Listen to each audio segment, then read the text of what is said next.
जो बिना आंसू बिना आवाज के रोता है वो बाप होता है।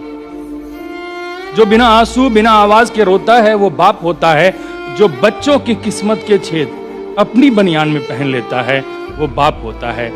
सच है, माँ रखती है 9 महीने कोख में हमें, पर 9 महीने जो दिमाग में ढोता है वो बाप होता है। जब घर में सबके नए जूते आते हैं, बाप के तलवे घिस जाते हैं। जब घर में सबके नए जूते आते हैं, बाप के तलवे घिस जाते हैं। जो अपनी आंखों में दूसरों के सपने सजोता है वो बाप होता है। बाप निवाला होता है, बाप रखवाला होता है, बाप अपनी औलाद से हार के मुस्कुराने वाला होता है।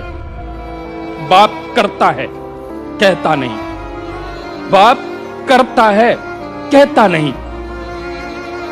जब बाप समझ में आए तब तक वो पास रहता नहीं। तू न डरना कभी, मैं तेरे साथ ही, न छोड़ो कभी तेरा हाथ।